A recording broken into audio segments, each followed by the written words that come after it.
Hi, this is Matt from Quandri. Thanks for tuning in to another episode of Future Intelligence, where we take a look at the latest in AI, innovation, and emerging technologies. I have another special bonus episode for you today, and it's something I'm actually pretty excited about because it turned out cooler than I even hoped it would.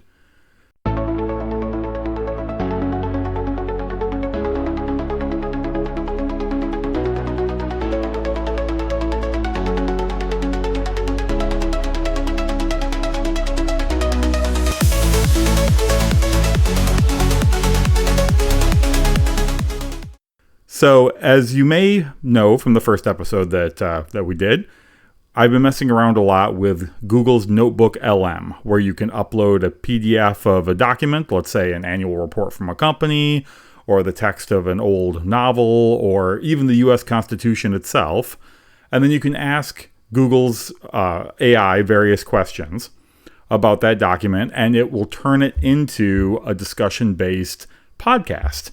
In a conversational format between two people that don't exist, a man and a woman sounding voice. I'm very enamored with the technology, and I've seen a lot more kind of buzz online about it, and people are getting excited about it. But I decided to leverage it in a slightly different way, using a document I had already uploaded into it and did in kind of the traditional, like, hey, here's a document. Go ahead and analyze it. Give me the high points. Give me some risks and opportunities of the federal budget. Things like that. And if you've been checking out our YouTube, you may have already had a chance to see that. But then I got to thinking, would Google's NotebookLM be kind of current enough that it could take that older document that I've already uploaded for a different purpose and create a new conversation using the latest in kind of the discussions around Elon Musk and Vivek Ramaswamy's DOGE initiative, or at least what we believe will become the Department of Governmental Efficiency. Honestly, I had no idea what the results would be, but I'm pretty pleased with the way it turned out. So, without spoiling too much, let's get into the conversation. All right, let's dive into this massive thing, the U.S. federal budget. You know, you've been hearing about DOGE a lot lately. Yeah. With Elon Musk and Vivek Ramaswamy. Right. Talking about really shaking things up with how the government spends money. Exactly. And guess what? We're using the actual financial report of the U.S. government for fiscal year 2023. Oh, wow. So we're not messing around here. That's great. Yeah. This is exciting because it's not just theoretical cuts. Really? You know, we're talking about real programs, Yeah. real impacts. And the scale is just mind-boggling. I mean, think about It's huge. a stack of dollar bills reaching the moon. Wow. That's the kind of money we're dealing with here. Okay, so if we handed Elon and Vivek the budget scissors, Yeah. where would they likely start snipping? Let's be honest, when we talk about potential cuts, Right. social insurance programs like Social Security and Medicare are often the elephants in the room. Exactly right. And the report actually highlights a projected shortfall of $78.4 trillion Oh, wow. over the next 75 years. Now, the interesting thing is this is calculated using something called present value, Right. which basically translates those future costs into today's dollars. So DOGE proponents Yeah. who are all about efficiency Right. and often, skeptical of these long-term projections Yeah. might question the validity of that number altogether. Right. But even if we take it at face value, the question becomes, where do you even begin to trim a number that big? Yeah, that's a great question. One recurring theme with DRGE is this idea of individual responsibility. Okay. So they might look at raising the retirement age, you know? Okay. Yeah, people are living longer, the argument goes. Right. So maybe we need to adjust when those benefits kick in. But wouldn't that disproportionately impact people in Oh, absolutely. physically demanding jobs Yeah. who might not be able to work as long? That seems to contradict the idea of fairness that often comes up in these discussions. Absolutely. And that's a tension that DOGE often grapples with, that individual responsibility Right. versus ensuring everyone has a fair shot. Yeah. They might counter by suggesting that those specific cases could be handled through maybe some more targeted programs rather than a broad brush approach. Okay, so maybe they'd argue for more fine-tuning instead of these sweeping changes. Right. What about adjusting benefits based on income? Okay. Give more to those who need it most, Yeah. less to those who are more well off. That definitely aligns with their focus on targeted solutions. Right. But it also opens up a whole can of worms about means testing, bureaucracy, and potentially discouraging people from saving if they know they'll get a bigger benefit later. All right, it gets messy fast. Yeah, it does. And of course, the perennial solution is just raising payroll taxes. Right. More money coming in means you can theoretically cover those shortfalls. But that flies in the face of DOGE's general dislike for tax increases, right? Exactly. They'd likely argue that that higher taxes just stifle economic growth, Right. which ultimately hurts everyone. So they'd probably push for finding savings elsewhere before resorting to raising taxes. All right, so social insurance is clearly a tough nut to crack, even with the DOGE lens. Absolutely. Let's shift gears to something a little more explosive. Okay. Defense spending. All right. The report mentions that the Department of Defense owns a whopping 67.4% of the government's property, plant, and equipment. Wow. We're talking $1.2 trillion worth of stuff. And, DOGE is all about limited government. Right. So they would likely scrutinize those massive military assets. Yeah. One obvious target would be overseas bases and deployments. Okay. Do we really need to be everywhere all at the same time? That's a classic America First argument. But wouldn't pulling back create risks? Power vacuums, emboldened adversaries, strained alliances, it seems like that could actually cost more in the long run. That's definitely the counter-argument for sure. And DOGE isn't necessarily isolationist, so they might argue for more strategic deployments, focusing on key partnerships, rather than trying to be the world's policeman. Okay, so smarter spending, not necessarily less spending. Right. What about streamlining procurement? Those infamous stories about overpriced toilet seats and hammers. Yeah. Yeah. That's right up their alley. DOGE hates inefficiency. Right. And loves market-based solutions. They'd likely push for more competition and defense contracting. Okay. Breaking up those cozy relationships that can drive up costs. But isn't there a risk that cutting corners on military equipment could compromise safety or effectiveness? That's a valid concern, and one that DOGE would need to address head on. They might counter by saying that with the right incentives and oversight, right, the private sector can deliver high-quality goods at a lower cost. So it's a gamble, but one they might be willing to take. And what about investing in new technologies, drones, AI, cyber warfare? Wouldn't that align with their focus on innovation? Absolutely, especially if it means, potentially needing fewer boots on the ground in the long run. Right, yeah. But this is where that skepticism of long-term projections might kick in again. Right, these are cutting-edge technologies with, unknown costs and unpredictable outcomes. Yeah. And DOGE tends to favor those, short-term, tangible results. Yeah, they might argue that the potential payoffs are too great to ignore, especially in such a rapidly changing world. Right. But it's definitely a tension within their philosophy. All right, so we've tackled social insurance and defense, two areas where DOGE would likely make some waves. Yeah. But there's so much more to this budget beast. Oh, there is. Let's not forget education, a sector where DOGE's emphasis on individual choice and market-based solutions could lead to some radical shifts. Oh, yeah. Okay, now we're getting into some really interesting territory. But before we dive into that, let's take a quick breather. Okay. And let our listeners absorb all this budgetary goodness. We'll be right back to unpack education and more in part 2 of our DOGE Deep Dive. Sounds good.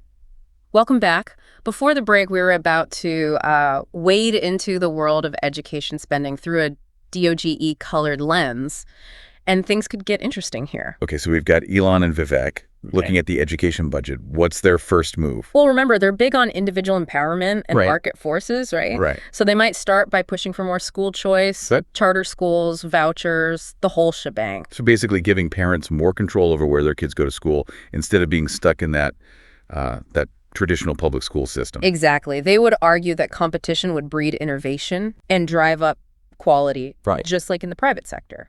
But wouldn't that also risk creating a system where the best schools are only accessible to those who can afford them? What about kids in underprivileged areas? That's a valid concern and one that they'd need to address. They might argue for a system where funding follows the student, Okay. giving those in disadvantaged areas more options. Okay, so maybe like a voucher system where the amount varies based on need. Right. That could get complicated fast, though. It would definitely require careful design and oversight. Yeah. But remember, DOGE isn't about just throwing money at problems. Right. It's about finding the most efficient and effective solutions. All right, so school choice is one area where they'd likely shake things up. What about higher education? Okay. College costs are through the roof these days. This is where their skepticism of government intervention might really come into play. Okay. They could argue that federal student loans and subsidies have actually inflated tuition costs by creating this artificial demand. So instead of helping students afford college, the government's actually making it more expensive.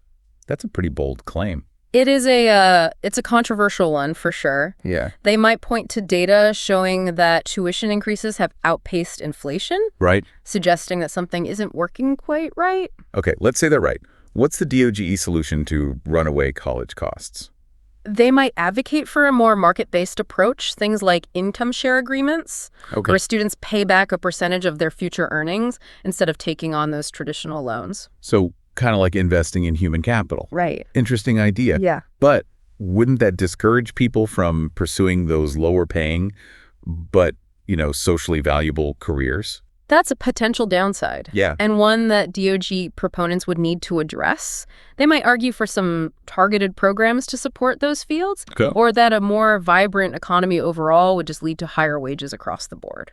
Right. So education's another area where DOGE would bring some radical ideas to the table. Let's move on to a topic that's been heating up the political landscape lately, climate change. Okay, this is where things get really interesting. Yeah. Because DOGE's emphasis on limited government and free markets kind of bumps up against the need for this collective action on a global scale. Right. Climate change doesn't respect national borders, so you can't just go it alone. Exactly. So how do you reconcile a philosophy that's skeptical of government intervention with a problem that arguably requires it?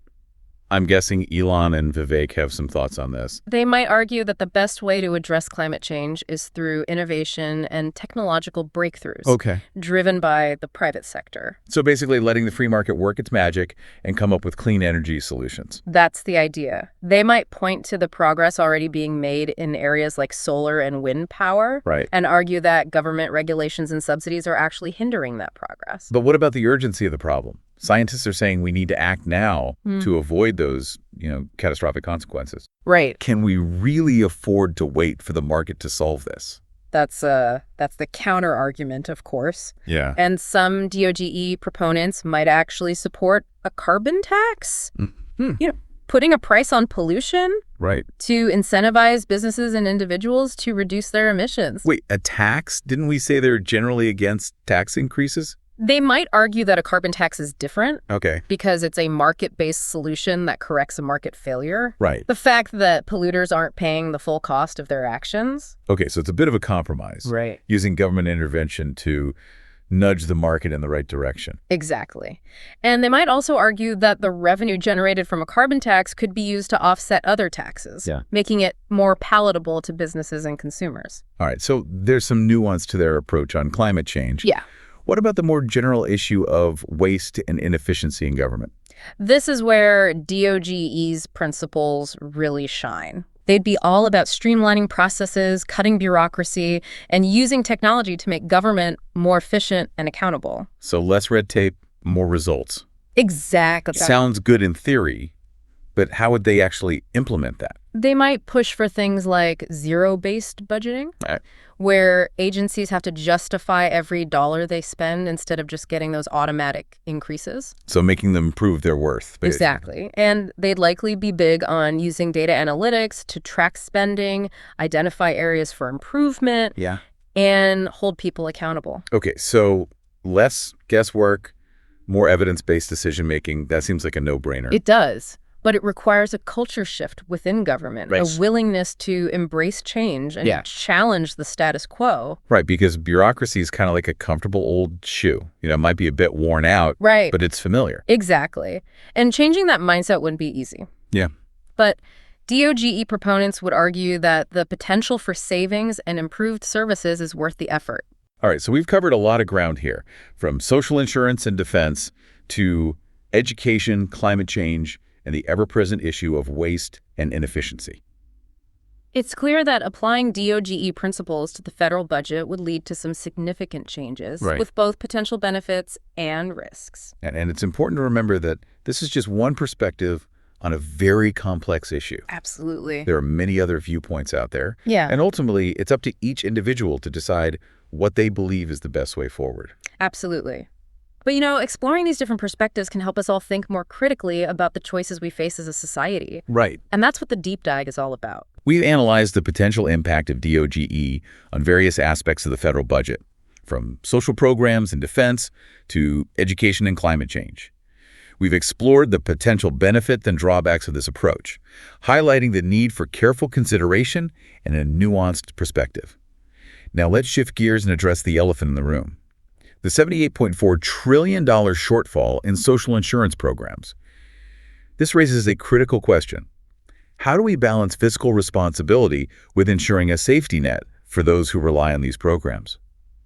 Yeah, that shortfall is a big one. And, as we've been exploring these DOGE ideas, it's striking how much they push us to rethink the very role of government. It really is. It's a fundamental shift. DOGE is all about empowering individuals, right? Right. So they likely argue that the government's role should be more limited, focusing on essential functions like national defense, protecting individual rights. But what about those who need a safety net? Yeah. Social Security, Medicare. Right. These programs are lifelines for millions of Americans. This is where that tension between individual responsibility and collective action comes into play again. Right. DOGE proponents might argue for a more targeted approach to social safety net programs, Okay. focusing on those who truly need help. So maybe means testing benefits, making sure they go to those who are most vulnerable. That seems to align with their emphasis on efficiency. Exactly. They might also push for reforms that encourage personal savings and investment, Okay. shifting some of the burden away from the government. But wouldn't that exacerbate existing inequalities? Yeah. Those who are already struggling might not have the resources to save or invest effectively. That's a valid concern, and one that DOGE would need to address. They might argue for things like financial literacy programs or incentives to encourage savings, trying to level the playing field. Okay, so it's a balancing act, trying to promote individual responsibility Right. while also ensuring that everyone has a fair shot. It's not an easy problem to solve. No, it's not. And it requires a nuanced approach. Yeah. One that considers the complexities of human behavior Right. and the realities of economic inequality. So as we wrap up this deep dive into DOGE and the federal budget, what are some key takeaways for our listeners? I think the biggest takeaway is that DOGE represents a significant departure from the way we've traditionally thought about government. Right. It's a philosophy that challenges us to reconsider that balance between individual freedom and collective responsibility. Right. It's not just about cutting spending for the sake of cutting spending. Exactly. It's about redefining the role of government in a way that aligns with their core principles. And those principles are rooted in a belief in the power of individuals and markets to solve problems. Right. Whether you agree with that philosophy or not, it's important to understand its implications. Absolutely. And as we've seen, applying DOGE principles to the federal budget would have far-reaching consequences, impacting everything from social programs and defense to education and climate change. Yeah. So as you continue to explore these ideas, I encourage you to think critically about the trade-offs involved. Yeah. Consider your own values and priorities and ask yourself, what kind of society do we want to create? What role do we want government to play in our lives? Right. These are big questions, but they're essential ones. They are. And engaging in these conversations is crucial for shaping a future that works for everyone. Remember, the federal budget isn't just a bunch of numbers on a spreadsheet. Right. It's a reflection of our values, our priorities, and our vision for the future. And ultimately, it's up to all of us to decide what that future looks like. All right. So what did you think of that? Not perfect. Like many of these discussions, like it's totally not perfect. I thought it was kind of funny that they inject like a fake commercial break in the middle of it, like for no seeming purpose. I don't know why they do that. They don't always do it. That's the funny thing. They don't always inject that commercial break into the middle, but they do sometimes.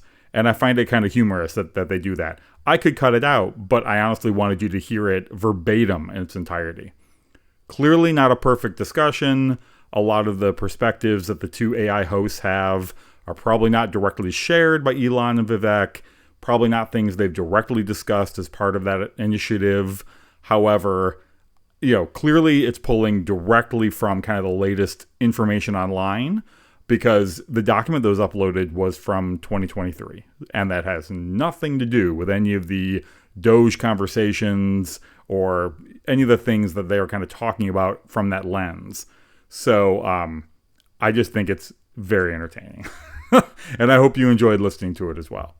So thanks for joining me for this second episode of Future Intelligence. I hope you continue to stop by. I swear one of these days we'll get around to having a regular format where I have an entire show mapped out and we go through some interesting things, and it's kind of a similar format from week to week. But for now, I wanted to leave you this second bonus episode. Really glad you stopped by, and I'll talk to you all real soon.